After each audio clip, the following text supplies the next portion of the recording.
Good morning. Happy Friday, everybody. Welcome to our Natural Health News Live show. I'm very excited to touch base with you today and talk about some news and details to keep you and your families healthy and safe. So somehow my YouTube video is a little off. So welcome all of you. Today is our Friday live Q&A live. I'm going to be answering a lot of questions. I have questions from Instagram I'm going to be digging into, and then also over on YouTube. And for all of you on the live or replay, particularly on the live, I'll answer your questions. But if you are on the replay, please submit a question down below and I will make sure that we respond. I want to try and get this all set up. I had to take my laptop downstairs to do a little work last night, so the setup's a little different. But welcome all of you. So yesterday, significant day in the US. We had our worst day yet. So we have, again, topped the day before in terms of positive cases. We had over 55,000 reported positive cases.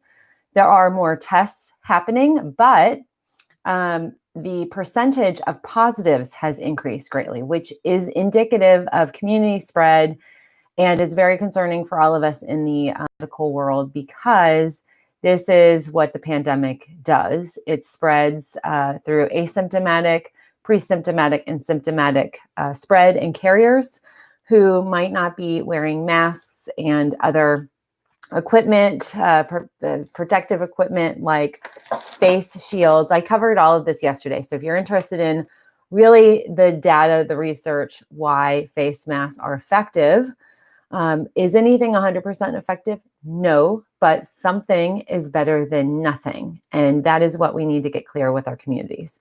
So I am wearing, for all of you on YouTube, I'm wearing my Quarantine Queen shirt, and really encouraging all of you, especially this 4th of July holiday weekend, to stay home, avoid the bars, avoid restaurants, avoid gatherings and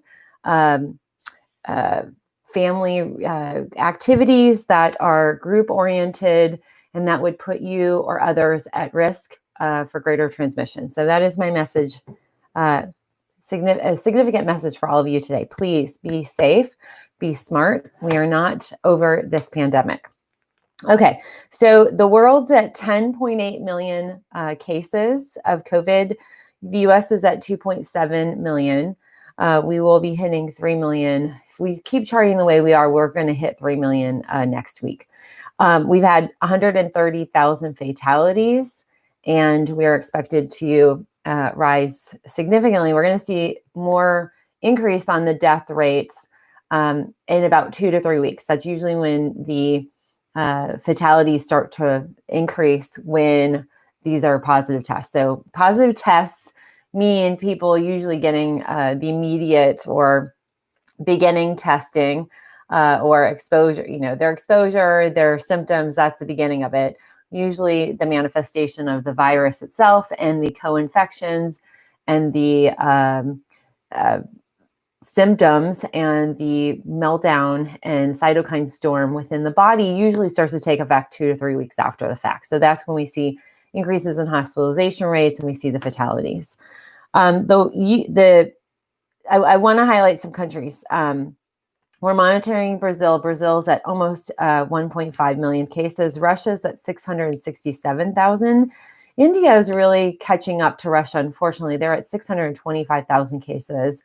And they've started to ease the quarantine, and they're seeing a spike very similar to us.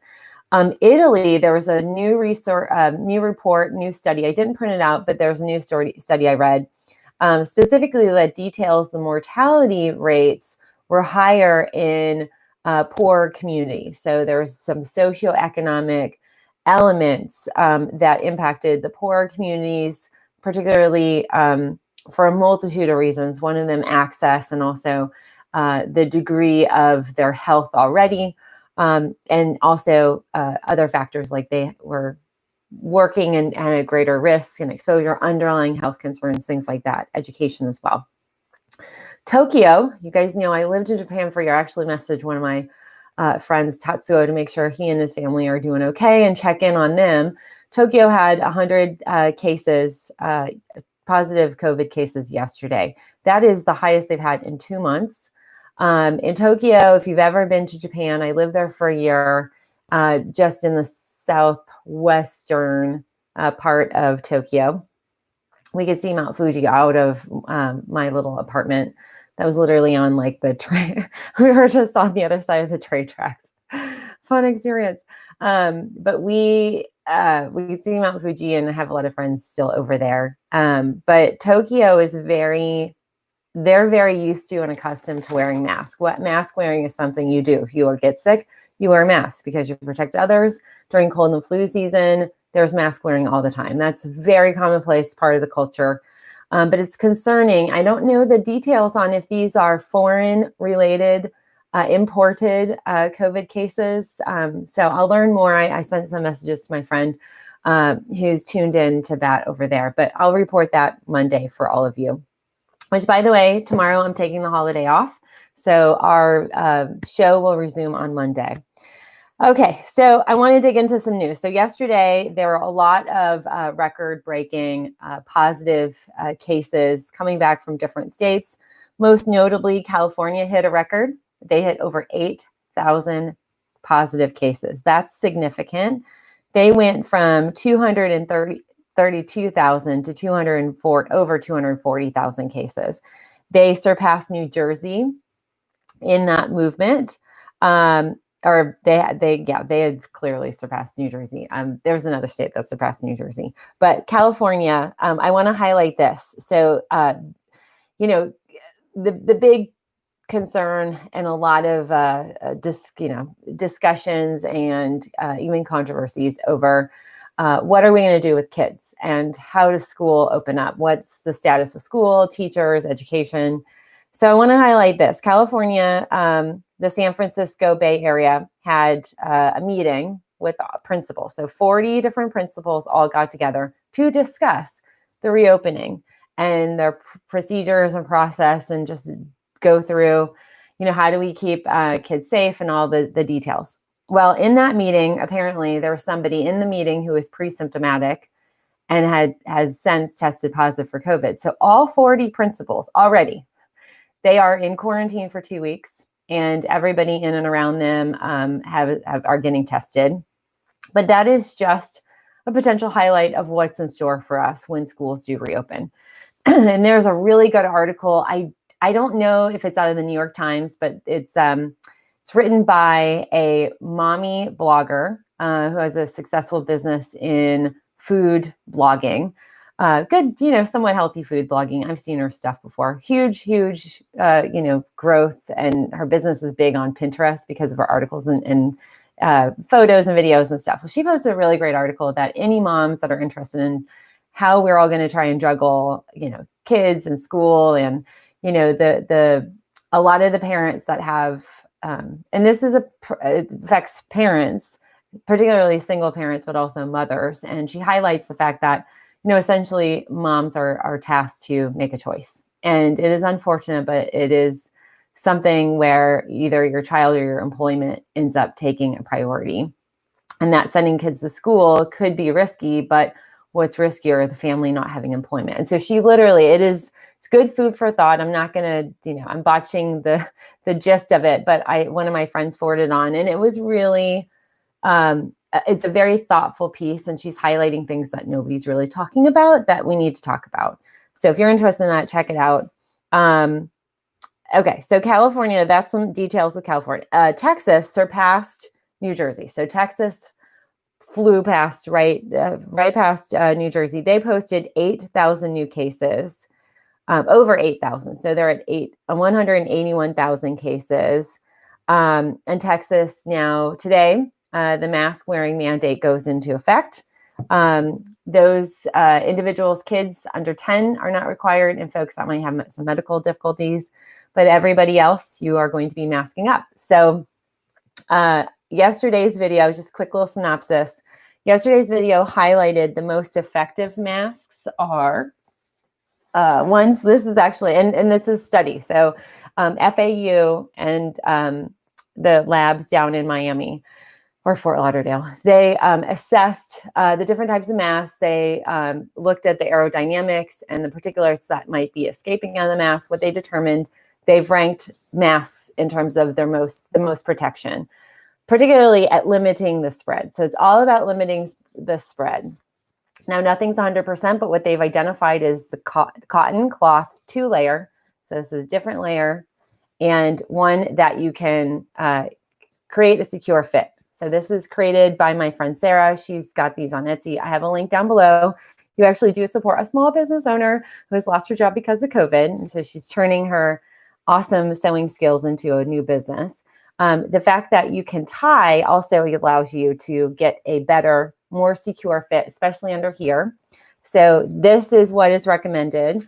I recommend even going further, having an insert like Sarah has. You can put in a filter, and these are 5-layer carbon filters. This really increases the potency of this. It also does help with some of the moisture challenges and concerns folks have. I actually had a commenter, really excellent. I don't know why I didn't recommend this, but commenter yesterday on the video, our live show, she said, hey, I put a drop of lavender and a little drop of eucalyptus, and it's wonderful. It smells great. It's also very relaxing, and it calms some of the anxiety. That's fantastic. So you could diffuse, you could put a little minor, like not a lot because you're going to be breathing this, but you could put a little drop of essential oil.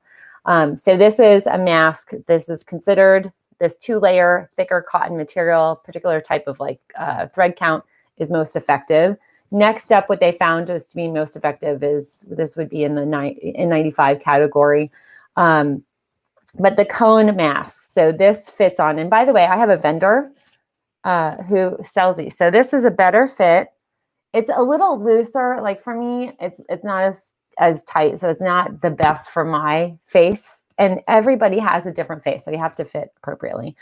But I have a vendor who sells N95 masks like these and surgical masks. I've got a coupon code down below there. I told him we had a huge amount of you go and buy from him. And we went back and forth yesterday. I was like, I really need a code. I gotta support my fans and my followers. And so he put together a Melissa, it's NHR 10 off, OFF. That's a coupon code. So there's a link down below if you want to grab it. Instagram on the replay, there'll be a link actually up there. So that hopefully will encourage you to grab things. And they are shipping really fast. He said it is hot off the press. It's NHR 10 OFF. Okay. So, and if you want to grab that code now, you can run over to my feed, watch or, look at the link from yesterday's video. It's in there. And the next step, they said that these types of like the surgical masks are effective. But I want to put that out there. If you have questions or concerned, and maybe masks you don't want to wear them, you have breathing challenges, face shields, another option, link down below. But I want to encourage all of you to really look at some self-imposed quarantining, especially if you are in an area like us where numbers are rising. Our local city hall posted that they're going to have on the 7th and 8th, so Tuesday and Wednesday of next week, there's going to be drive-through COVID testing at the community courthouse library parking lot, which means it's here. It's here and enough of a concern that they're putting up 2 days of by appointment COVID drive-through testing. Many of us are going to be dealing with that, especially if folks don't buckle down over the 4th of July holiday. All right, let's talk about Florida. So Florida has they posted over 10,000 cases. Florida, this is the 25th consecutive day that they have set records. So for 25 days straight, they have been going up, 25 days. Holy cow. If you are Floridian, any of you, my regular fans, previous customers and patients and clients of ours and the wellness center I had in St. Pete, Tampa, please don't go to the beaches, avoid going to restaurants, avoid gatherings, just get on your boats and your stand-up paddle boards and enjoy solitude this weekend away from people. That is going to be the most important thing that you guys can do to really lower the spread. It's spreading like wildfire. Okay, so Florida, that is significant records. Today, there are 19 states, that includes Texas and Kansas coming online today, that are requiring face mask wearing. Also, that includes plus District of Columbia. States that have recently mandated mask wearing are Connecticut, Delaware, Hawaii, Michigan, California, Illinois, as well as Texas and Kansas. And so there are not a whole lot of states that are mandating this, obviously, but 19 now, and DC is requiring that. 9 states have had 50% increases this week from last week. So they've seen 50% increase in their caseloads just in a matter of 7 days. Those states are Montana, Idaho, Nevada, Florida, Georgia, Tennessee, Louisiana, Alaska, and Delaware. So just know, if you are in those states, you guys are on the incline. And Arizona, there's just every day, it's like we're setting these records. Georgia set a record. We had our highest caseload yesterday. Arizona set significant records. They're at 87,000. They will pass Georgia probably by, let's say 11 today. We'll get the reporting. And again, this is a day delay.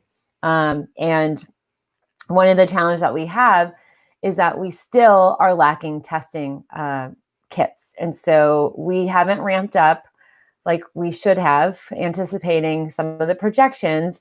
One of the challenges that a lot of these states that are having these spikes, we are seeing a significant amount of shortages. People are getting in line, waiting in line for 12 hours, people lining up at 2 a.m. in the morning at these testing centers. So I actually will grab Gabriel and we'll go in the car and we'll do a loop around our little library on Tuesday and Wednesday, and I'll do some Instagram video just to see how intense it is. But I would imagine they are going to have a traffic flow challenge just by nature of this. So I do also want to highlight some news, and then we'll get into your questions. So today is all about you, your health questions. These are COVID related and not COVID related. So Friday is the day for you to ask away, and I answer as best as I can. The CDC has announced that they had been denied communicating to the public by way of briefings for a period of time between March and June.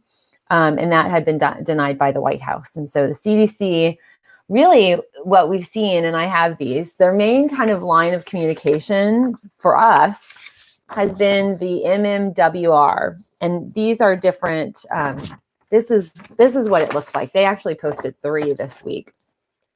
The Morbidity Mortality Weekly Report. This comes out every week. There have been delays. Sometimes they don't always post it. And then sometimes they'll just do like a boom, boom, boom, boom, where they post out 3 or 4 articles like we've got today. But they highlight and they survey and they pull in data. So one of the reports today, it's initial and repeated point prevalence surveys to inform SARS-CoV-2 infection prevention in 26 nursing facilities. And they look at specifically Detroit, Michigan. So for any of you who are in Michigan, Detroit, have any family members in the nursing home community, there were significant outbreaks at the SNFs, the nursing facilities, and then also assisted living facilities. And they break out the testing. So this is when we started to see the major amount of testing. There was a first survey and a second survey. So these are the data points that they pulled in those timeframes. And then this corresponds, these are the hospitalizations, and then unfortunately the fatalities in those nursing homes. So they do a kind of perspective of, after the fact look at those cases. This is very interesting. They issue an exposure or a report. It's called Exposures Before Issuance of Stay-at-Home Orders among persons with lab confirmed, so swab test, COVID-19 in Colorado in March. So they look at everything that happened, all the positive cases before March 26th, which is when Colorado employed their stay-at-home order. So they wanted to see what the transmission rates were, who all was having this, and potential exposure. This is really something I think that is going to be critical when we're looking at going back to work, getting back into school and the degree of transmissibility. What Colorado found is they looked at relationship to the source, so the person who tested positive, and then the exposure, like what locations or where were they where they got infected. So the number one, I'll start with this, the number one relationship to source was a family member. So the biggest transmission, as we're seeing, is between family members. The second was coworkers. So our work settings are potentially at risk. And then other could very well be an assortment of things. Church, it could be social groups that maybe aren't friends or whatnot, shopping, etc. They list friends so they could identify. This is all from contact tracing. So after the fact, we've got all this accumulated data. Healthcare professional.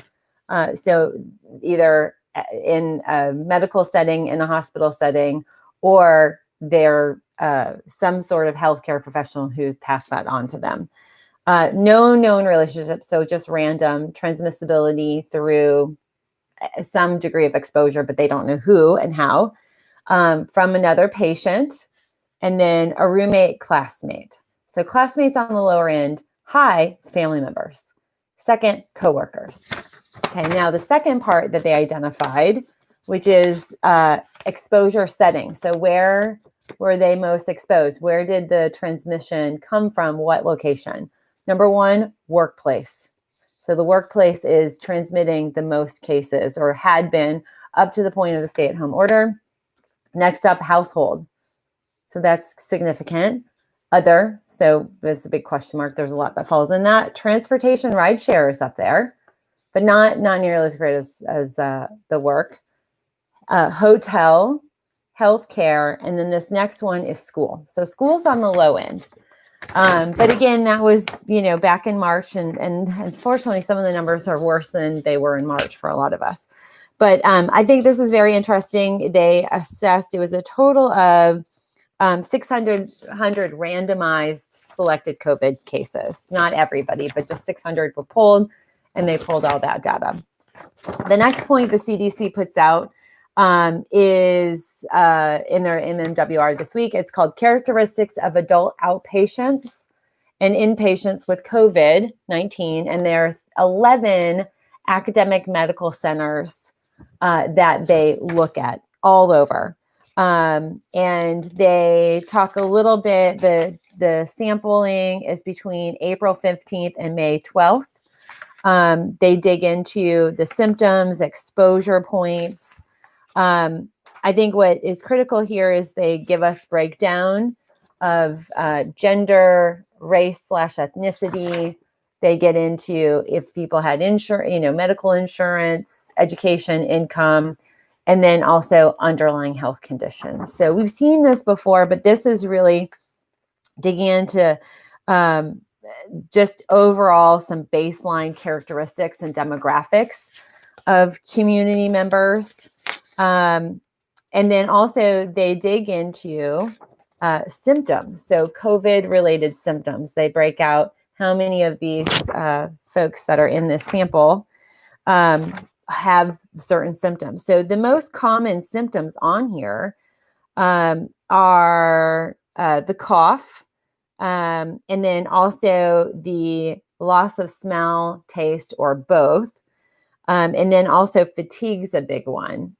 So they're drawing some aspects here. And there are outpatients and inpatients. So they look at both of those individuals and extrapolate some information. So, the other thing too is very similar to this Colorado report. They don't give us really beautiful bar charts.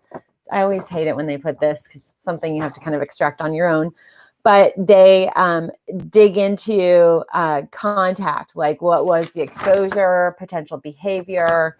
A lot of this is the past we can look at, and then we can start to make determinations to keep ourselves safe. So by the way, if you guys like this, please give me a thumbs up. I really greatly appreciate that. All of your liking and sharing has really helped us. The last two videos this week have done well, much better than traditional. And so I am grateful for that. We've had limited spammers. The anti-mask community has hit it. but it seems like there are a lot of bots. I don't know if you guys are experiencing that, but lots of bots on Instagram, but a lot on YouTube. Just these weird profiles. They're non-people. So I don't know. It's concerning.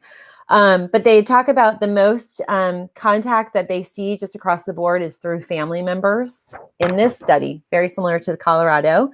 Other things that they have identified is the employment. They worked outside of the home. So the employment being one factor. And then the other thing is the frequency. If they had frequent interactions outside the home every day, those are individuals that have higher risk. So that these are like duh things, but they've articulated this with the quantity of folks and the percentages of folks. What is interesting is that like going out for groceries every day was those folks there are fewer people who went out every day, but there are a lot of people that they went out for groceries once a week. That was the highest category of folks that have been infected. And then almost, 13 less, so 107 people had never gone out. And so that harkens back to potentially the family member brought it back home. And that is what mask wearing, social distancing, trying to work home as much as you can, if you have the capability, it limits you bringing that into your house. Now, I also want to highlight, I think 3 weeks ago, I mentioned in our news show about the new mutation that we had identified. There was a new gene sequence that it gave the virus additional spikes. And these spikes they were stronger, and it was an adaptation of the virus. The spikes implant more effectively and transmit the exposure and the RNA, DNA, and infiltrates the host much more effectively. So they are running gene-related testing here, and that's what we're dealing with. So they are identifying this mutation is what we're seeing across the board in all these spikes and cases. And 3 weeks ago, they had made statements that these additional spikes, the strength of the spikes, is what is causing this virus to be so overwhelmingly effective at infiltrating its host. That is what community spread is. This is a virus that has mutated, it's adapting, and viruses like to adapt. And the other thing too is it's adapted so it doesn't kill the host. So one of the things that we see in viral adaptations is it needs to survive in the host. So it needs to make sure that the host is not so overwhelmed. And that could be contributing to a decrease, in addition to some of the therapeutics that we're using and some of the trials that are happening in the hospital systems here in the US. That could be another reason why we're seeing a decrease in the death rate or the percentage of deaths. I mean, it is still higher than any flu that we experience. I have experienced thus far. But it is important to note that the mutation is what is potentially the main source of this surge. And then because of that, it becomes even more important. We label it as more contagious. It's more transmissible. And when you do transmit it, it's going to be highly effective. It will infiltrate the host. So if you've been exposed, whereas maybe you were exposed in February or March and you didn't get sick because it wasn't enough viral particles or particulates or whatnot, and your immune system worked and maybe it wasn't even something that was a factor, this go around, it will be, because the virus has mutated. And that is something I want to highlight, like the bots and the anti-maskers and the folks that are, calling this bogus information. And it's just the flu. This is where science helps us. This is how we have learned about viruses. It's how we know about the different development of and growth of viruses, colds and flus and herpes and smallpox and chickenpox and all of these other viruses that people reference. We need to rely on science. These scientists are hard at work trying to figure the heck out of this thing. This is a novel virus. We've never been exposed to this. The multiplication of this and the way it infiltrates, it still is multiplying, and it's really targeting the nose, the sinuses, and the throat. So my sense is, and I don't have any data behind this, but my sense is we're probably going to start to see more of the symptoms. So like when they list, and this is way back, the universities, this is from March to May. So there's parts in May that this is articulating, but we might see some of these symptoms in here where cough and even congestion, sore throat are spiking. Fatigue's high, congestion is on the higher side, sore throats, moderate, but the cough is up there. We might see more of the sinuses. We might even start to see some ear, the ENT, the ear, nose, throat. Oh man, YouTube's buffering. Shoot. Okay. So Instagram, you guys are usually a sure thing. Let's see. Let me just tell everybody it's buffering. If it continues, Instagram is a go. Okay. So I just know YouTube, for some reason, we just buffered. I haven't been really monitoring it. So hopefully we don't buffer. If we do, Instagram is a sure thing this morning. Okay. So just know the virus has mutated. I reported on that 3 weeks ago, but that does mean faster spread, faster infiltration, faster multiplication inside the body. And so we might see a shortening of that duration. We've usually said it's 2 weeks. It might get shorter. I don't know. We're just going to need to wait and see and, gather data and see what happens. Okay. So the other thing that we have at play, as I mentioned a little bit before, there is a situation in New York that is definitely probably evident of what is going to follow. More details are coming out about this particular situation, but we'll probably see it elsewhere. There's a city called Rockland, New York. There was apparently a big party. The party, somebody was exposed, and they are trying to contact trace the individuals who attended the party. So in contact tracing, the individuals who are getting called by the Department of Health, these contact tracers, they're like detectives. They're like, hi, were you at this party? Who else have you been exposed to? And they start, this is spider webbing that we've seen as a report in Chicago, and we reported in Louisiana. Rockland partygoers are refusing to comply with contact tracers. And it's escalated to, they now have subpoenas to gather this data. And if they don't comply with the subpoena, these individual partygoers will be fined $2,000 a day for every day that they refuse. I mean, that's going to add up. And I have a feeling they're going to refuse as long as they can, which is challenging. But it goes back to like the parties are not a good idea. So 4th of July parties, not a good idea this weekend. I also want to report Michigan. I've got more news on that bar. I reported, I think it was even as early as this week. I want to look back here. Yeah. So let's see, three shows ago. So today's Friday. So Tuesday I reported, it was a bar, they had 85 cases 3 days ago.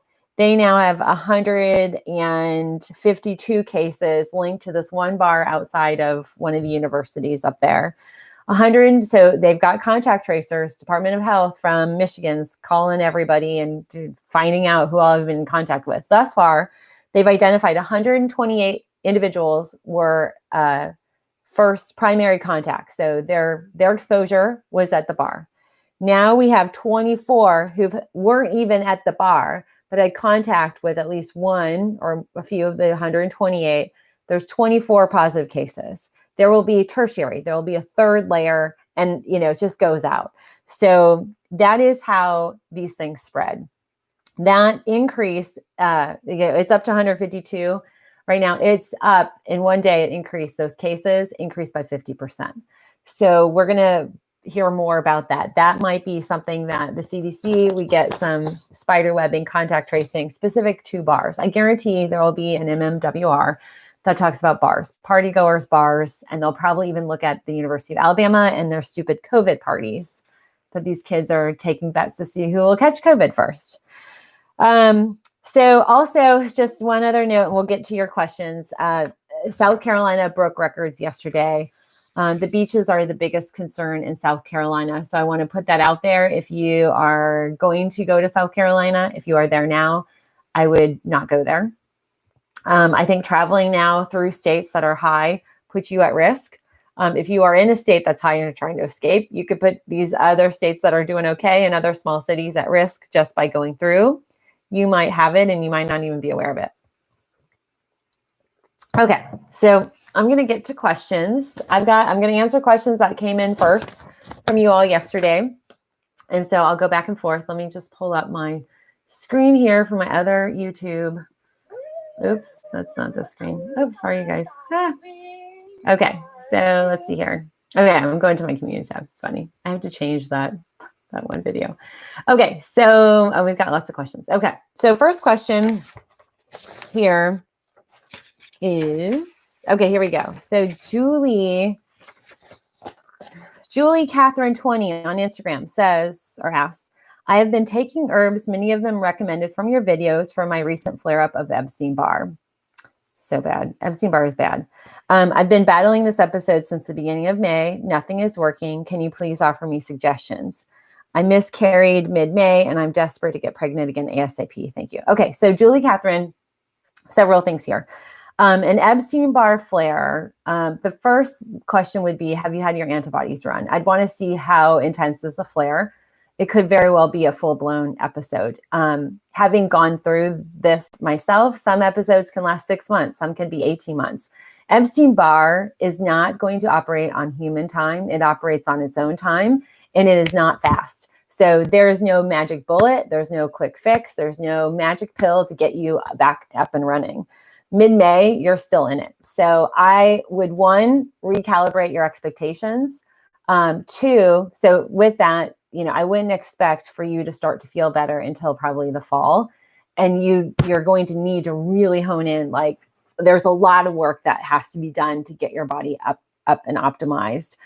Keep doing what you're doing based on, some of the recommendations that I've provided. But just lower your expectation, have grace on your body. The other thing too is with an under layer of recovering from a miscarriage, that will take several months for your hormones to recalibrate. And I actually encourage women who've gone through miscarriages, and I know it's extremely painful and it's very frustrating. You just want to kind of move on to the next. You have to give your body time, and you need to give yourself grace also to deal with the emotional aspects and allow your body to recalibrate.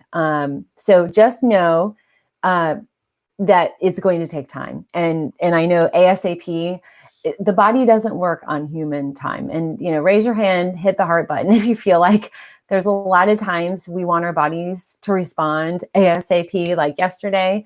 It just doesn't work that way. And a lot of times when there's imbalance, that could lead to a virus flare or even imbalances in hormones that could cause a miscarriage. Those are underlying imbalances that just don't correct overnight.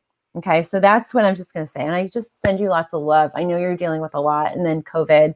So just have lots of grace. Give yourself time to heal on all fronts, cellularly, hormonally, and emotionally.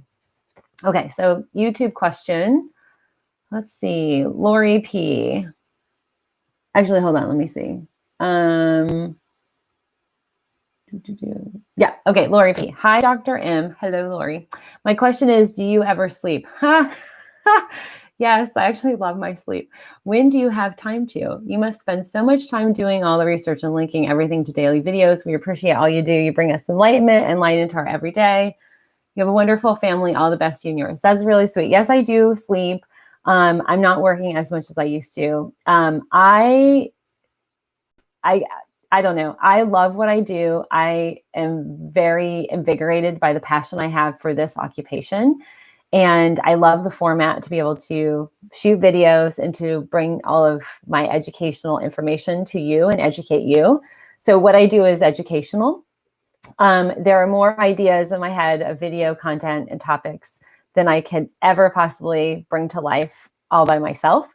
And so I do sleep. I actually take natural sleep enhancements just to make sure I get the more thorough sleep. My sleep got rocked after I had Gabriel. But I will tell you, I'm operating probably on 15% in terms of my productivity level. And That is very frustrating, but it just is what it is. And one of the beauties of the work that I've created in this zone of doing virtual and video content, my work is not so much reliant on the clinic being open. And I really am grateful for that. I've invested a lot of time, and I have spent a lot of time in the past three years to, really it's 2.5, but 3 years since we moved, to cultivate this community. And it just so works out that I can be at home, be a mom, manage our household, keep everybody safe, and do this from afar. So I appreciate that. You're so great, Lori. Okay. Emily asks, can you please explain methylation, MTHFR? That's a gene mutation for anybody curious about that. You can run that via a blood serum a test. She says, and what to look for to know if there's something that needs to be looked into. I'm currently reading a book about all of this, but I'm struggling to understand. Okay. So first question, Emily, have you been tested for it? And if you have, for any of you who have methylation challenges, just it's a very scientific explanation. I'll try and simplify it. We have, when we were all kind of in chemistry class and learning about health, and more than likely you learn something about the Krebs cycle, the energy, ATP, and the output of energy within cells. So this is biology kind of at its basics. But essentially we have a cycle of energy, and there's a series of switches and triggers that happen, and there's sequences. So, it's 1 through like 12, 1 through 13 of sequences that have to take effect. The MTHR looks at like sequence 7 or 8. I can't remember. I think it's 7, but it looks at these sequences and it says, okay, this sequence is defective. And a lot of times that defective sequence, it is genetic. We see a lot of folks who present this way. Symptoms of this gene deficit are anemia. You'll have high free-floating iron, but you will present with anemia. You might have hormonal imbalances, challenges detoxing. Maybe you don't sweat. You have lymphatic challenges. We see hormonal and metabolic challenges. We see liver imbalances because of the detox element. Food sensitivities, or most importantly, sensitivities to introducing herbs and detox processes or programs. So for instance, I have folks that do keto, and I have folks that might do a liver detox, and it makes them really sick. That tends to be a methylation issue. The other thing too is deficiencies in B12, folic acid, pregnancy. So challenges with pregnancy, keeping pregnancies going forward, folic acid deficiencies can be a factor. So any miscarriages, Julie Catherine, I would definitely run an MTHFR test or have your doctor run that, because the folic acid is part of it. So if you have, if a family has a child and there are some delays or developmental challenges, or even physical impairments with the child, that could be from a folic acid deficiency. And it often leads to individuals need to alter, particularly like what type of supplementation do they take. So we will see MTHFR show up, and it's a little further down in that energy cycle. And it is definitely indicative that everything, if we were to test the deficiencies above, we would see additional deficiencies. So each of these like different lines in this energy cycle all relate to different symptoms. I won't get into that, but basically it is indicative of a challenge of detoxifying your cells and detoxing out toxicity. And there can be impairments in the immune system. We can see greater levels of inflammation. So there's a lot at play with that, and I hope that helps. But definitely for folks that have methylation challenges, the most important thing is to take a methyl B12 or methylated versions of these nutrients. If you are always low energy and just feel like I take my Bs, but nothing works, change up the version where you take a methyl B12 and take a methylated folic acid. Okay, so we have another question. Rachel, forgive me if you've already discussed this, or please let me know which video. But I would love you to discuss the study that discusses more risk for severe COVID-19 disease for A+ blood types. Also looking for an update on surfaces and COVID. Are surfaces still considered a risk? And should we still be wiping down groceries? Okay, so somewhere on, somewhere over here I have it. There is a video. I did it, I want to say like last Monday. I believe it was last Monday. It was either last Monday or the Monday before. I'm holding up, I know for sure, I'm holding up the Eat Right for a Blood Type book. So that is the kind of topic that I used. So that video would be the one for that blood type. But what she's referencing, what Rachel is asking about, there is a study, and I don't remember where it came out of, but I do link it. There's a study that, actually there have been 2 studies that both look at and identify differences in terms of the blood types and the severity of COVID. And A blood types tend to see, those are severe cases. Now, that does not mean that it's exclusive. O's and B's and ABs can also have severity, but the greater quantity of severity happens to be A blood types. So with that being said, that does identify possibly some opportunity to eat right for your blood type and to be more cognizant of some of the blood typing related illnesses and to lower those risks. As far as surfaces, so, the surfaces do run the risk of having particulates and droplets and, mucus and viral load on them.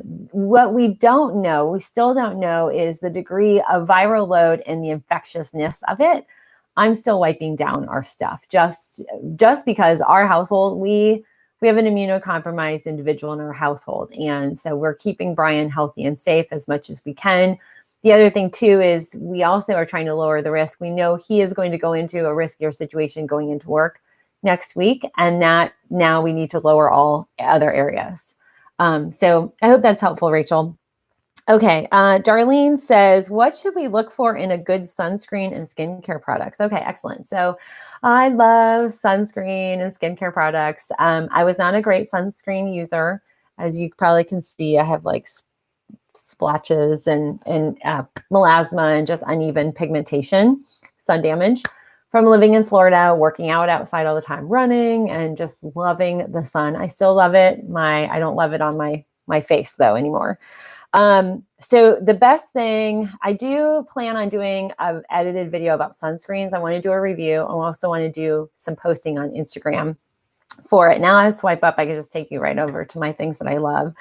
But as far as skincare and sunscreen, the most important products you want to look for are those void, that have no ingredients that have phthalates and fragrances and some of the really like the ethanols and the other toxins that can be hormonally imbalancing. I love Aaliyah, and I'll post a link. Let me just make sure. And I'll comment to this. This I think was from YouTube.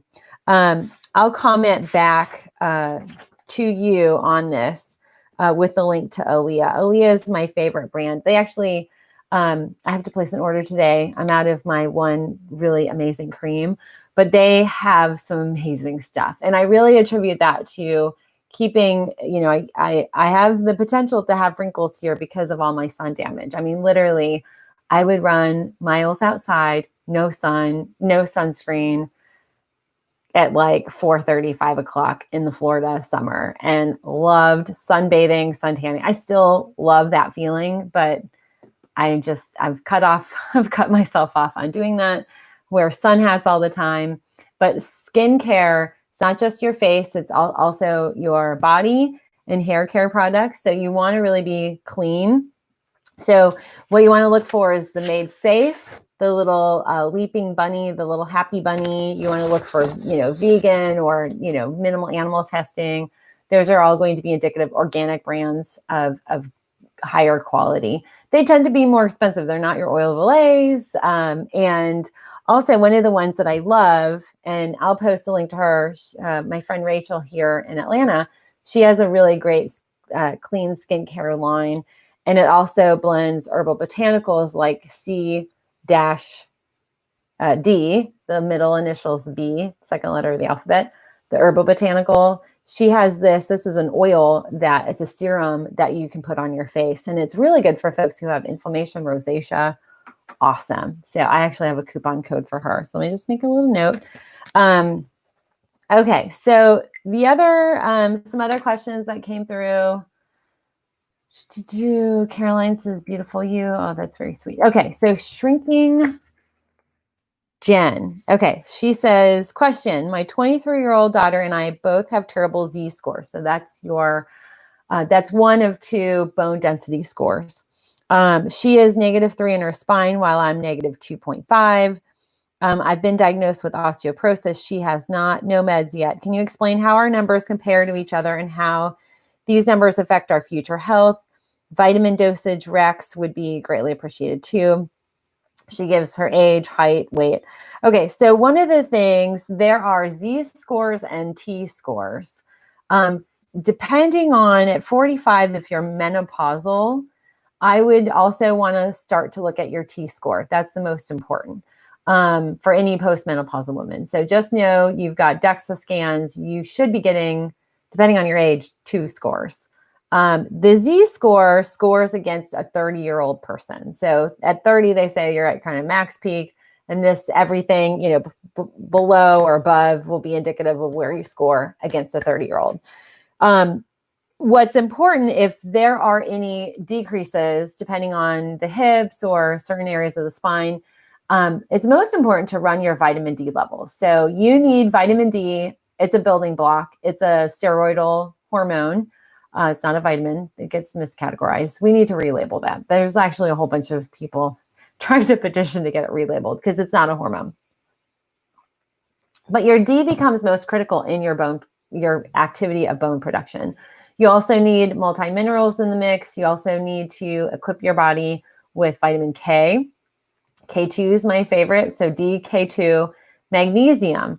It's not so much about calcium. Most of us have enough calcium. We see a lot of calcium enrichments in our food sources.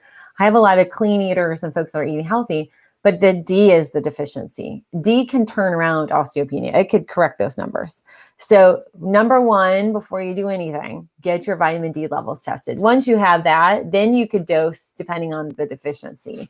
If you are in single digits, which I see a lot of people who are that have really horrid Z scores, as soon as we get D going, we might add some weights or walking or gentle kind of activities that literally cause the bone to restructure.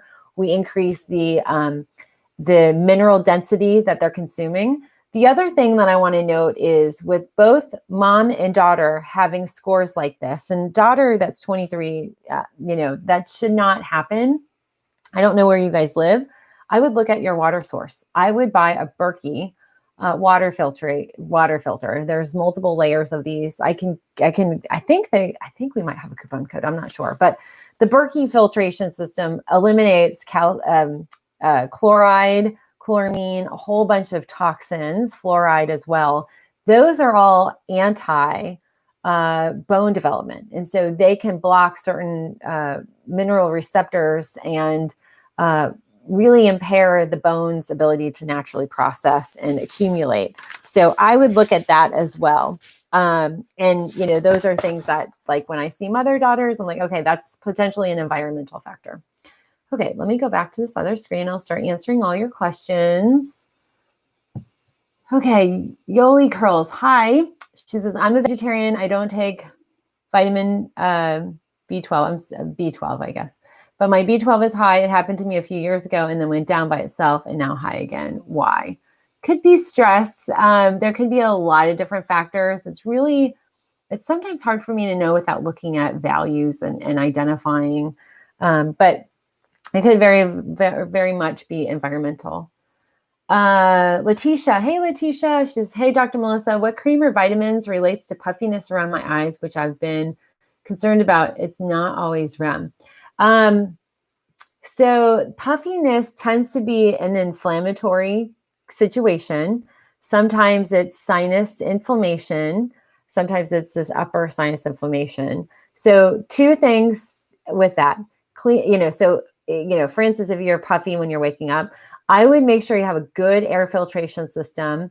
I've got a UV filtration that we run that has, the HEPA filter and then a regular, like really dense filter. And then it has the UV lights and there's space in between. That will kill any potential allergen sources, dust mites, any of that. If you have animals, that's another thing. Folks might have sensitivities to the dander. So that will minimize that, clears the air. The other thing too is with puffiness, I would assess what you're using on your sheets just to make sure there aren't any allergies, because you might be sleeping like this, you might get puffy. But the puffiness also is lymphatic in relation. So I would do some lymphatic draining. And so I don't have any, other than eye makeup, I don't have any makeup on. So what I will show you is I'll do a quick little demo. So the best way to kind of clear your face lymphatically is take 2 fingers and right kind of where, see this little ligament tendon is right here, right down by your clavicles, take 2 fingers and you do like quick little pumping like this. And that begins to open up the lymphatics. So that's one kind of activity you can do. The other with 4 fingers, you do on both sides, you do kind of a 7. So you go up along the jawline, up to the ear and down. And that kind of begins to open up the lymphatics. So you do that on both sides. And then what I do after I wash my face, I actually do a clearing. And so when I apply my skincare, you can actually use that to do some lymphatic draining. And lymphatics, you can use 1 finger, 2 fingers, and you literally at the corner of your nose, up here between your eyes, you want to go down towards the ear lobe and then down. So you can do 2 fingers down. And I always get drainage. And you can do this, and then you gently go underneath the eyes and then down. And so you can do this kind of pattern like this and over here. I have a whole video on this, but that's a way to get rid of the puffiness. Like if you wake up and you're like, whoa, puffy, if there's food allergies, there could be inflammation going on in the house. So you want to eliminate all those factors and then add that in. So like when I apply my makeup, I literally will do, I rub it in and then I will deploy lymph drainage. And then at the end, I just go like this. This enhances the collagen. So that's the other thing too. You can strengthen up the actual collagen fibers. They're vertical and horizontal fibers that keep everything supple. And so that will also help kind of contain some of the fluid. So hopefully that's helpful. Okay. Carol Mina sees zigzagging lines for about 10 minutes and then they go away, and a huge headache, migraine starts, and I can't support the pain and pressure in my head. So her question is how to heal an ocular migraine or migraine with aura. It happens about 30 to 40 minutes after I wake up. It's very scary. So that would be something, definitely go see a neurologist. It's important to rule out any possible brain-related stuff. Rule out aneurysm, rule out any inflammation, as well as any, kind of nodule tumor on the pituitary. You want to rule all those things out. A lot of my migraine sufferers, really intense migraine sufferers, they suffer for a few reasons. One is hormonal imbalances, and 2, pressure-related imbalances. So some of the lymph can help. We have lymphatic vessels. We have a whole brain-related lymph system. So you want to kind of do those clearing exercises. That can be helpful. Oh, Julie Catherine gave a $5 super chat. Thanks, Julie. And I send you lots of love. I know you're going through a lot. Just be real, just employ a lot of grace. Your body will follow. Just don't be so hard on yourself or your body. It'll align itself. And the mantras, if you really tune in to the mantras, that can really offset some of the sense of urgency. So, but Carol, I would definitely recommend that. I also would rule out interstitial hypertension of the brain. So there are some related diagnoses that can be related to something even deeper, like POTS and histamine responses. So, there's a lot that you can dig in. There are neurologists that are really equipped to kind of dig into that. Stacy Land Photography, thank you for all sharing this. You're welcome. Instagram, we've got 30 seconds and I'll conclude this, but if you guys just want to jump over to YouTube, it's Natural Health Resources over on YouTube. We'll keep going over on YouTube.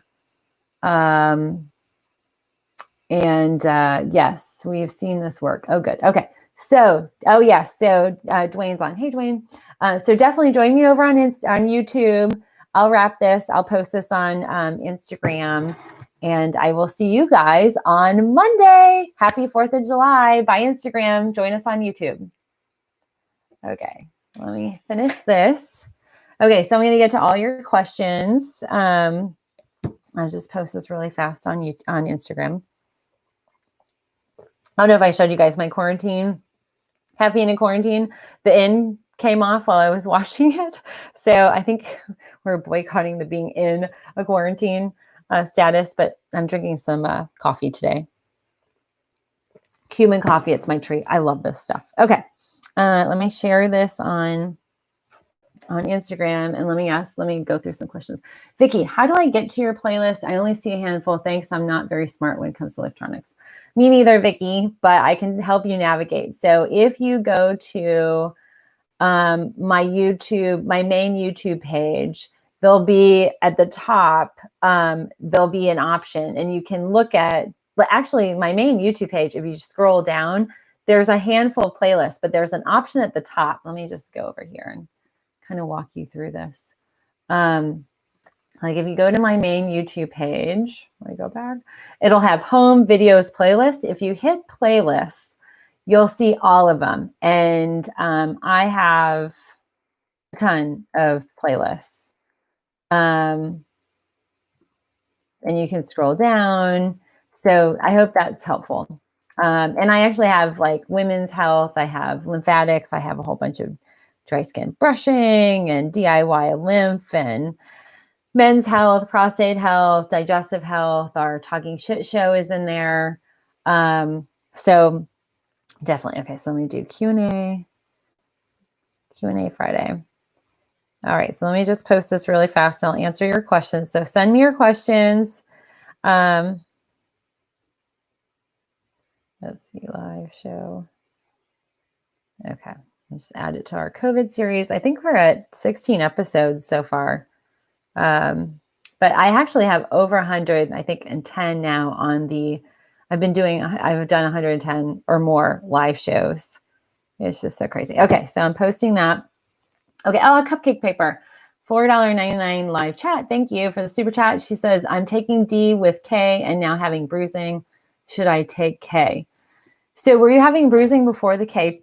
K is supposed to reduce the bruising. And so the question is are there any new activities or anything that you've been doing that's causing the bruising? Let's see, Fam Trung Duck VGV. When does COVID-19 will disappear? It's a big question.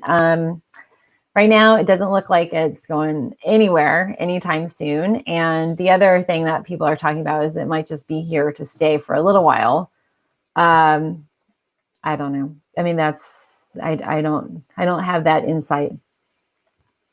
Sharon says, I use Suzanne Summers face master. It's like a workout for muscles for your face. It gets rid of swelling. Yeah, it's yoga for your face, and even like up here, that is great for some of the muscle, the lines and even lines down here. So it's very, very powerful. Okay, so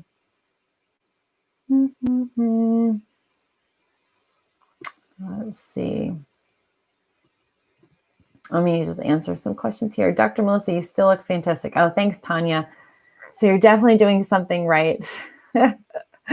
It's my birthday month. Oh, and this is exciting. So on a totally different note, Brian just announced my birthday gift apparently is arriving today. And apparently it's too big enough for him to hide it. So I love it. I love birthday months, but I'm just not really excited about this birthday this year. Does anybody else feel that way? Darn COVID. It's ruined our whole year in terms of all these plans we had. But it's all good. We're having a good time and we are grateful. We're all healthy and everybody's okay. And I love coming to visit with all of you every day. So it's all good.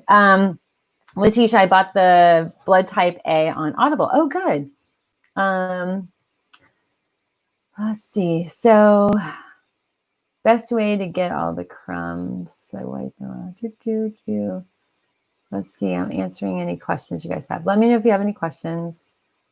Sharon says, I tried to share your video with some more friends. YouTube is blocking it. Maybe because you have COVID. Oh, that's a good question. I don't know. YouTube, I just haven't had enough time to figure out what all is going on with them. It seems like this month is better than some of the other months. But I don't know. I mean, they've gotten, I'm now no longer getting dinged with all my COVID like other creators are. So I just blown through it with this content. And they do have this, I know there have been glitches because they're rolling over some back end of stuff. Okay. Let's see. Dwayne, is dried urine or saliva test best for adrenal testing? I actually like saliva best. That's why ZRT is my go-to. For that Dutch test, I have nothing against, and they have some really good values that ZRT doesn't run, but saliva is very powerful and most accurate in terms of identifying your cortisol. That's the most immediate form of the level. And so you get an accurate serum is just a joke. And I hate that they use that. Oh, Julie. Okay. She says, yes, I had my antibodies run EB, capsid AB 205. Oh yeah. You're in definitely a full blown episode. So I would, Julie, for you and the Epstein-Barr, I'd give it at least 6 months. And, just really take time and heal. Okay. Let's see. I love all your emojis. You guys are so cute. The Ellis. My question is, how to heal an ocular migraine? Okay, I think I answered that one. I see flashing lights. Okay, I think you're the same one over on Instagram. Oh, Lorraine, did you mention that Herman Cain is in the hospital? Yes. So Herman Cain actually tested positive. I read that yesterday. Oh, he was at the Tulsa rally. Oh, I did not see that. Yeah, so the contact tracing's a big issue. Jenny said they've lied, or potentially people lied to the tracer saying they weren't at the party. That is going to be the biggest issue. I don't know why this is happening in America, other than it's an American thing. But, no other country had issues with contact tracers gathering information to keep people safe. And yet we have people who are defying it. It's just really, really craziness. Okay, Cynthia. Hi, Cynthia Larison. I have lymphedema and lipedema. Have got a lot of information. I just need to find someone local that can further help. I do a lymphatic massage therapist. That is it. Thank you. So Cynthia, I would look into the most equipped person to probably help you would be a CLT, which is a credentialed lymphedema therapist. They can do compression wrapping. They can measure you for compression.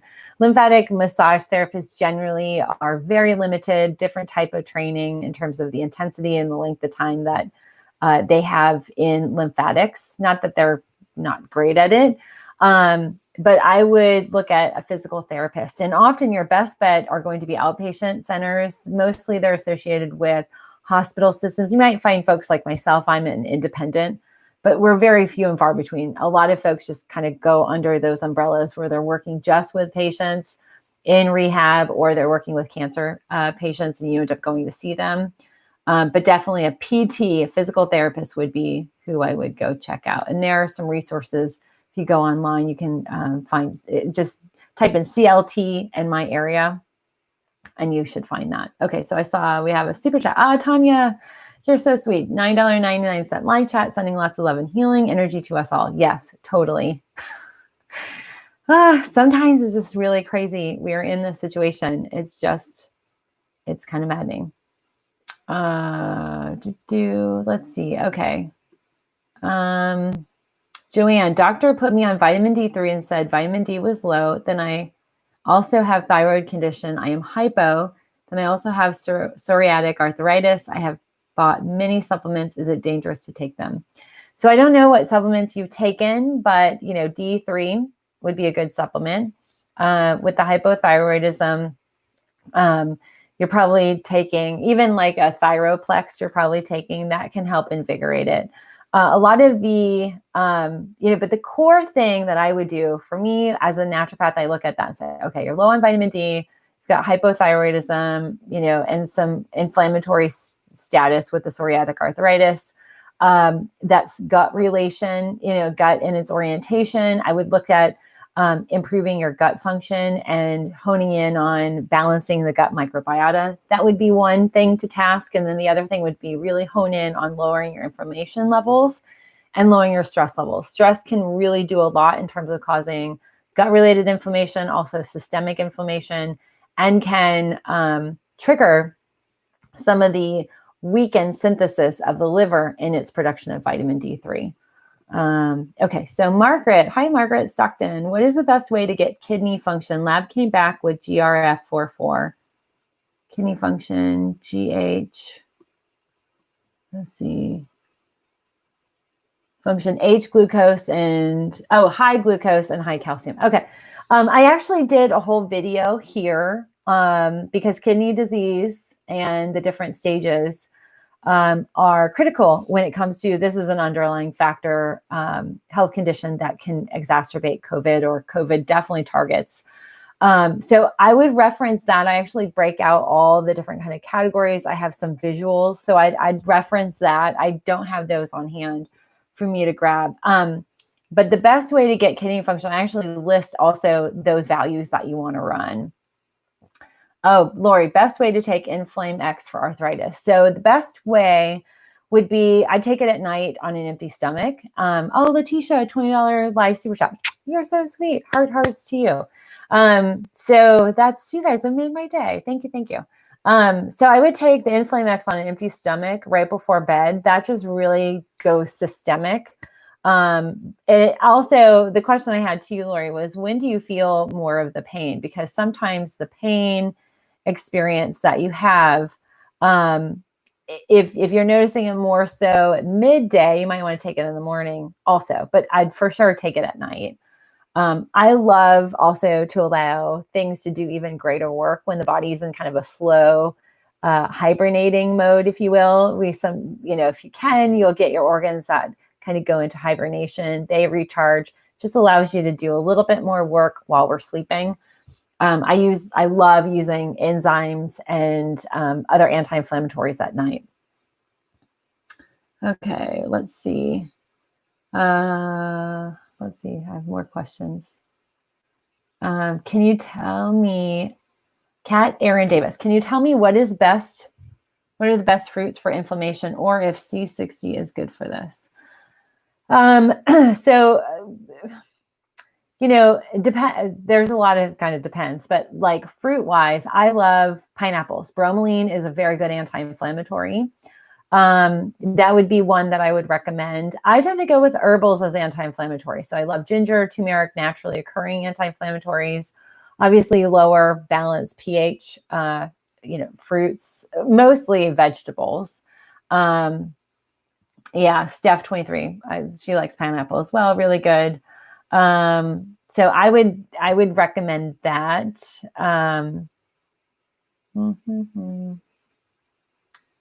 Let's see.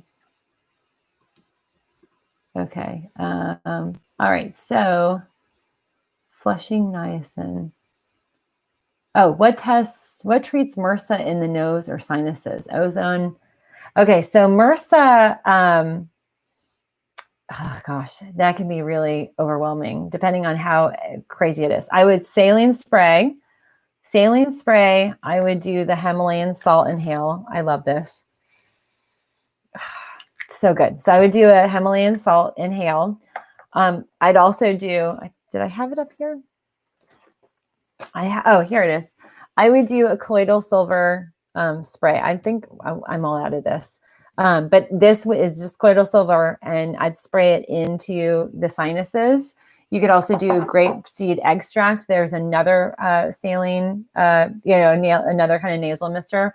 I would do a combination of those. MRSA is going to be one that might be really challenging to get rid of. Gut balancing, you need to optimize your gut flora to really bolster your immunity. And then also I would add in astragalus, as well as maybe some IP6, inositol, IP6. There's a brand called Enzymatic Therapy. They have something called Cell Forte. I love that. And in fact, Julie Catherine, check out Cell Forte. I don't know if you're still on. Let me see. Let me grab it. Let me grab you guys the link for it. I have to come back into this. Let me see. Hold on 1 second. Let me grab Cell Forte. Okay, so Cell Forte, that is something I recommend for a lot of patients that have really deep immune-oriented imbalances. What's going on here? See if I can get in and get you a link. Hey, bud. Okay. Do you want to say hi to everybody? He's Superman. You want to show me your Superman shirt? Honey, I'm getting down to my, I have 2 in here. I have more downstairs. Can you say hi to everybody? Say happy Friday. Say happy Friday. Can you say happy 4th of July, everybody? Happy 4th of July. Say bye. Is he not the cutest? So he just loves these pastels. Okay. Oh, okay. Oh, I know what I was getting. Okay, let me grab the Cell Forte for you. Let's see this one. Oh, that's weird. Trying to get logged in. There we go. Okay, hold on 1 second. Cell Forte. It's amazing. So for deep immune boosting, let me just post this. So definitely Julie Catherine, you and cupcake paper. Okay, so I've just posted a link down below for Cell Forte. I love that. Really, really strong immune boosting. We're talking cellular bolstering. And so for some, I really like MRSA, C. diff as well. Okay, you guys are so cute. So yeah, Gabriel, he's been, yesterday was a little tough. I think we're having some of the ramifications of telling him that we pulled him out of school. He's been a little, but that's to be expected. Okay, Carrie says, how can I effectively take Shatavari?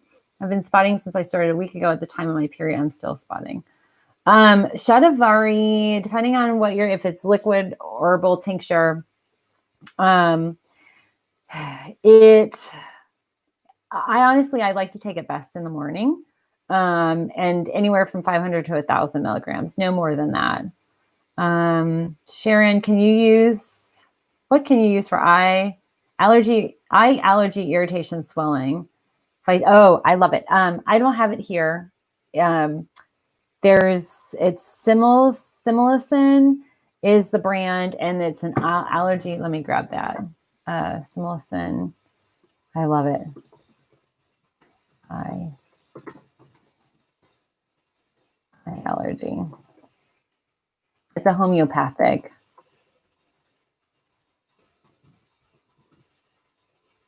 Let's see. Eye allergy. I'm just typing this in to get you the link here. Let's see. It's a little purple little bottle. Yeah. So they have their eye allergy eye relief. That's what I use every season. And I don't know why the golden root up here, or golden rod, bothers me. Apparently the way it's been described is just is a real irritant to the eyes. So I posted that. I use that liquid. Okay, so I see more questions. Let's see here. Okay, so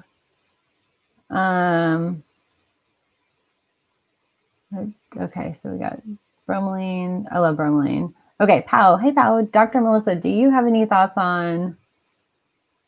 hold on, let me move this closer. I really do need readers. At some point when our numbers go low, I have to go to the eye doctor. I can't get my eyes evaluated. Okay, do you have any thoughts on myelinocytol for Hashimoto's? Someone just recommended that for me. So inositol is just overall a good immune modulator. It'll regulate the immune system. And so sometimes inositol can be used to decrease the autoimmune factor. So I haven't seen anything specific about Hashimoto's per se, but just overall, one of the things that's often behind Hashimoto's is Epstein-Barr. And so if we want to balance Epstein-Barr, that's definitely one of those aspects. Do you know when vitamin D tests will be in yet? It arrived. So those should go out today. Blessed indeed. I haven't sat in my office yet. I will after the show. Carrie Friedel, hello. How can you got the shot of already. I answered that. The Ella's, my son is 16 years old. He will have his 4 wisdom teeth removed on Monday. Oh, poor guy. Do you recommend anything to help healing faster? I would ask your doctor if they do plasma. So platelet-rich plasma is highly, highly effective. I had a procedure where I had a bone graft and they did my plasma and it immediately took. It will fill in a pocket. It will help it heal faster. It minimizes the blood clotting, and more and more doctors who are removing wisdom teeth do that. I would call ahead and ask if they do that. Many do, but they don't offer it. It's not covered by insurance, but it's worth doing it. Like they just do a little, like I hate blood draws, but they do a little blood draw, and then they spin it. So they like put it in a what are those little spinners called? But they spin it, the microfuser or whatever. They spin it, and then in the middle is the plasma, and they pull that up. I actually have a whole video on the process. Like my doctor showed me, like I show everybody what it looks like, and that can be filled into the gap. And then also they will put it on the gauze, and it cuts it all. It cuts the bleeding and blood clotting. So I would platelet rich plasma is the name of that. Okay, Joanne, why are they taking out wisdom teeth? Depends on, everybody's a little, centrifuge. Depends on, everybody's different. But sometimes it's just to make space.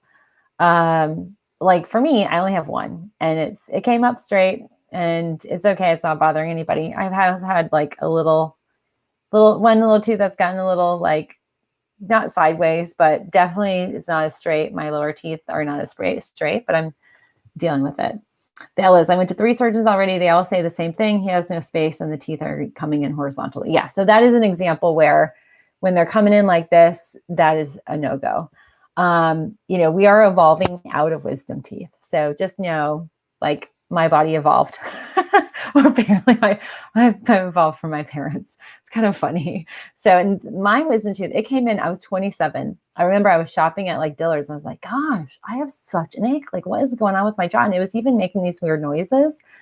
And I remember thinking, it feels like I like ate something and it hurts. And I remember looking, I was trying on a dress, and I remember looking like, I was like, what is that white thing? And sure enough, it was the beginning of the tooth sprouting. It had not shown up on scans prior to that. So I consider I got really wise in my mid-20s, late 20s. Dorothy says, just found out that my mom has liver cancer. Oh, I'm sorry, small cell carcinoma, stage 4. Do you know anything on that? It was in her cervix, now liver. Oh gosh. Yeah. So the same cells, it metastasized, which is where it's in the stage 4. More than likely, they're going to have lymph node removal. One thing to know is, Dorothy, it's not uncommon for them to remove 90% of a liver. That 10% that's there will function and it will regrow. So the liver is a very powerful organ. Just know I'd consider it one of the strongest organs in our body. It can regrow and remanufacture. Same spleen, same thing. You can have one spleen cell and it'll regrow itself. So just have faith. I know your mom's in good hands. Denise, I was diagnosed with a stomach ulcer and stricture. Is there anything I could do besides Prilosec? I would use aloe vera and slippery elm. Those are 2 really good, calming, powerful, easing of the inflammatory state of the lining. What can you eat after the surgery? So natural for the pain, the 3-letter botanical C-D. And if you go to my website, like right there, front and center, you'll see it. You can take a quiz, you can buy the stuff. So check out naturalhealthresources.com to see what I'm talking about. But I would do liquid, and you can also do, especially he's going to be inflamed. There's going to be, because the other thing too that happens is the jaw is going to be open for so long, you get a lot of inflammation here.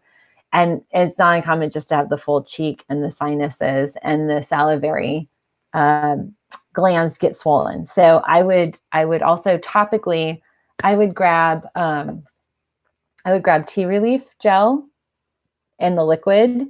He can take this. You can, before he goes in, you can smear the tea relief gel. It's arnica, simple arnica. Arnica is a powerful anti-inflammatory. Topically, it'll cut down the swelling. I did all of that. I also drank the herbal tea. I also did turmeric and ginger, very anti-inflammatory before. And then, after the surgery, it's really tough because you can't drink through a straw. So you go, okay, do smoothies. But honestly, you just I'd have him just on straight liquids, really gentle. So have him eat a really good meal the night before.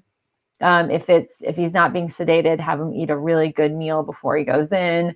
That way, 24 hours, he's just on some gentle liquids. Like bone broth is about as efficient as you can get in terms of getting all the nutrients. I hope that's helpful. Can cataracts be reversed / protocol recommended? Cataracts, yes. I do a lot of lymphatic work. I use one particular tool that's a electrolymphatic drainage tool, and that will clear some of that. Do you have any remedies for tonsil stones? I like the gargles. Apple cider vinegar gargle, the colloidal silver gargle, saltwater gargle. I recommend that just to clear out. And then also adding an oral probiotic, where it's the oral probiotics. Sharon says, yes, all wisdom for teeth. Okay. Denise, will the aloe vera and cyprian elm heal? Yes. So they will cut, if you can cut the inflammation, your body will heal. Very powerful. And there are some products where they have aloe vera with slippery elm and some like 2 or 3 other properties, but those are my 2 favorite. Where do you get the lymphatic draining tool for cataracts? So it's a very expensive unit. And I distribute it to a lot of the patients that I have that might be wanting to do more work at home and minimize coming into the clinic setting. It's a few $1,000s, so it's heavily expensive, but it is a medical device. You can use your health savings card to pay for it. If you message me, Sharon, privately, I'll send you the link to it, but it's in my online store. I have a link to it there. Okay, friends, so I've got to run. I got to prep. We've got a call with Gabriel School at 11. And so happy 4th of July. I hope you all stay safe, stay home, minimize your contact, encourage your friends and family. I mean, this is one of these things. It's such a group effort. Please do call those folks that probably aren't taking this as seriously and encourage them to be smart, to minimize the spread. This weekend we could see literally a firework of eruptions. And one of my friends had a really good example of describing this to people. Teachers, gotta love teachers. So I saw a meme, or not a meme, just a quote, and it was, has been told by several of my teacher friends. Basically, if you think of COVID like, at an art, center for kids, you have 5 kids at a table. One child gets handed the glitter. How many kids have glitter on them? Well, all of them, it's on the table, it's on the floor, it ends up coming home. I mean, it's one of these things, like if you think about glitter, people understand that much, much better than aerosolized droplets. And so feel free to use that analogy. I think that is perfect. A really great way to describe just how transmissible this new mutation is. So friends, be well, stay safe. And I want to encourage all of you just to take time, focus on yourself, self-care, lots of good healing exercises, activities. Use this to really employ care and healing for yourself. So thanks for tuning in. Thank you for all my live chats, everybody. You guys are so wonderful. And I just want to personally thank, we have Letitia, always, you're so wonderful, and Tanya, Durant, and Cupcake Paper, and Julie Catherine. So thank you. I have much gratitude for your live super chats. You totally support me and my channel. And for that, I'm grateful. So happy 4th, everybody here in the US, and just everybody stay safe and tune in on Monday. All right. Have a good day. Bye, everybody. See you later. And thanks, Pat, for moderating. Bye.